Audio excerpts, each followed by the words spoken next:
Hey guys, welcome to my new blog. और आज का ब्लॉग रहेगा भाई फिर से सिविल वालों के लिए। और इस ब्लॉग में ना मैं बताऊंगा कि जब स्लैब कास्टिंग होती है, जब स्लैब डलता है तो किन किन बातों का ध्यान रखना चाहिए, या फिर स्लैब डलने से पहले अपन को एक बार पूरा स्टील से लेकर इन्फोर्समेंट से लेकर बेस बॉटम टॉप सब कैसे चेक करते हैं, क्या क्या चेक करना चाहिए, चलो बताते हैं। बाकी ये रही ड्राइंग पे अपन ले लेंगे और चलते हैं वहाँ ऊपर उस वाले पे, फर्स्ट फ्लोर पे। ये रहेंगी कुछ ड्राइंग्स। क्यों आप भी चलोगे मेरे साथ साइड पे? बताओ, चलोगे? कल गए थे ना आप ऊपर, टॉप पे थे। अब मैं अकेले जाऊंगा, आना मत मेरे पीछे। चलो भाई, ये नहीं जाएगा, मैं बस जाता हूँ। अरे यार, लेस खुल गई, लेस बांध दो अब पहले।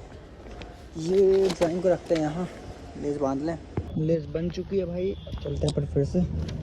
ये देखो मेरी बात नहीं मान रहा, आएगा मेरे पीछे। अरे यार, कौन कॉल कर रहा है, मालूम नहीं कि जब मैं काम कर रहा हूँ।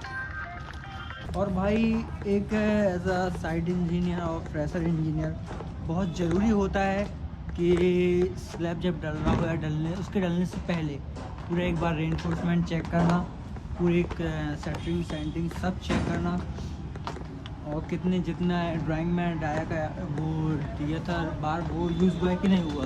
तो अपन आ चुके हैं बिल्कुल रूफ पे, टॉप पे। और ये रहा टेप, ये रही ड्राइंग। चेक करते हैं इस स्टील को अपन एक तरफ से।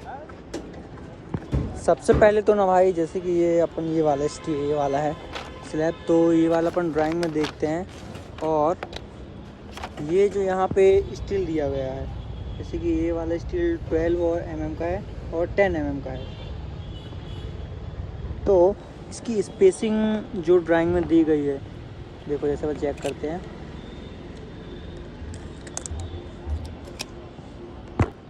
ऐसे इसके देखते हैं, ये देखो ये 600 और ऐसे में ये 500, ये बहुत ज़रूरी है। और ये अपन एक चीज़ बताएं तो, जैसे कि मुझे मालूम है जितनी कम डाया का का बार होगा, स्टील होगा, उतना ज़्यादा स्पेसिंग मतलब कम होगा। और जितने ज़्यादा, जैसे कि 8 mm का है तो उसका स्पेसिंग जैसे 100 दिया है, तो जैसे उस हिसाब से अगर 12 mm का या 16 mm का होगा तो और डाया बढ़ जाए, वो स्पेसिंग बढ़ जाएगा। तो ड्राइंग में आप लोग देखो, ये देखो 10 mm का स्टील है बाहर, तो उसमें 150 का दिया है सेंटर। 8 mm में 200 का और ज़्यादा हो गया है। इस टाइप से मतलब स्पेसिंग कम ज़्यादा होता है। और जितना ज़्यादा पता है कि जितने mm का डाया का ज़्यादा होगा उतनी ज़्यादा स्पेसिंग होगा। अब आते हैं अपन, जैसे कि स्लैब डलने से पहले बिल्कुल जैसे पूरा कंप्लीट हो चुका है, तो उसके बाद कवर ब्लॉक्स की बात आती है। कवरिंग कितनी दी है? अब जैसे कि स्लैब में तो 20 mm दी रहती है, लेकिन बीम में ना 25 mm दी रहती है तीनों साइड से। अभी ये वाला स्टील पूरा कंप्लीट नहीं हुआ है, लेकिन ये देखो बीम में बिल्कुल नीचे साइड दे दिए गए हैं कवर ब्लॉक्स। ये देखो नीचे 25 mm नीचे से भी उठा चुके हैं, आजू बाजू से भी गैप आपको दिख रहा होगा, ये देखो दोनों साइड से। और अभी स्लैब अभी ये चल रहा है, अभी यहाँ पे और लगे हुए हैं, अभी उस साइड का बाकी है। वो होने के बाद उसमें पहले पूरे में कवर ब्लॉक्स, ये देखो इस टाइप से कवर ब्लॉक्स लगाए जाते हैं बीम में, हर ये देखो दोनों साइड। ये क्योंकि जब ये कास्टिंग हो जाएगी, अगर स्टील बाजू में रहा तो फिर वो स्लैब के बाद दिखेगा बाजू से।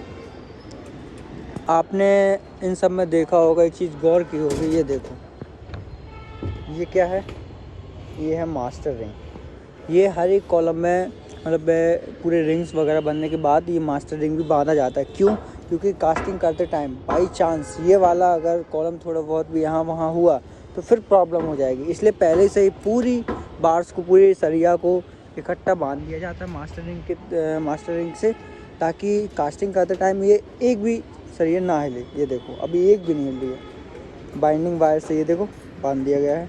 अब आपको बताते हैं कि 1 वे और 2 वे स्लैब में ना क्रैंक दिए जाते हैं, जो कि 1 वे में कहाँ पे देते हैं और 2 वे में कहाँ पे देते हैं। जैसे कि अब मैं बैठा हूँ, ये देखो 2 वे स्लैब है, तो यहाँ पे देखो ये दिया क्रैंक।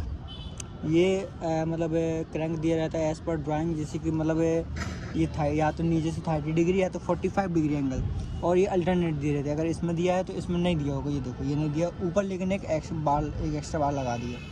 और ये अगर इसमें है, यहाँ नहीं है, तो अपोजिट साइड में, ये देखो अपोजिट साइड में इसी वाली है, इसके अपोजिट में दिया होगा। और 1 वे और 2 वे स्लैब कैसे अपन डिसाइड करते हैं, ये होता है उनकी लेंथ और ब्रेथ पे डिपेंड। अगर लेंथ ब्रेथ से डबल है, उससे ज़्यादा है तो 1 वे आएगा, और अगर उससे कम है तो 2 वे आएगा। ये वाला जैसे कि स्लैब है 1 वे है, ये देखो, और इसी के बाजू वाला 2 वे है। जैसे कि बात आती है मेन बार और डिस्ट्रीब्यूशन बार। मेन बार हमेशा दी जाती है शॉर्टर स्पान पे, जैसे कि ये वाला है ना जो यहाँ से यहाँ तक, ये ऐसे में दी हुई है मेन बार, जो कि नीचे साइड रहती है। मेन बार ये देखो नीचे साइड है, और डिस्ट्रीब्यूशन बार ये देखो उसके ऊपर अल्टिया, और डिस्ट्रीब्यूशन बार अल्टरनेट उसके दी जाती है, परपेंडिकुलर भी दी जाती है। तो ये होगी डिस्ट्रीब्यूशन बार, जो कि लॉन्ग स्पान में दी हुई है ऐसे में।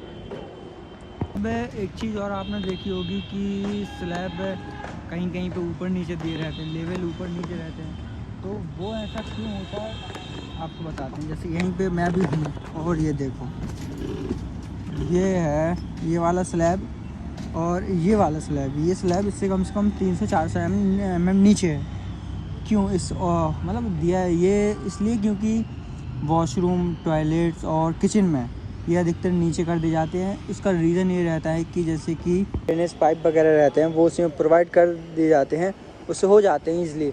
और इसको अपन संकन स्लैब भी बोलते हैं। बाकी अब आपको बताते हैं अगले ब्लॉग में। इसी का एक और ब्लॉग लाऊंगा। ये वाला था स्लैब के लिए कि स्लैब कास्टिंग टाइम क्या क्या ध्यान में रखना चाहिए। बाकी अब लाएंगे अपन अगला ब्लॉग बीम कास्टिंग के लिए, मतलब बीम से रिलेटेड, बीम रेनफोर्समेंट में उस टाइम क्या क्या ध्यान में रखना चाहिए। तो अगर ये ब्लॉग आपको लगे अच्छा तो करो लाइक शेयर। बाकी thanks for watching, bye bye.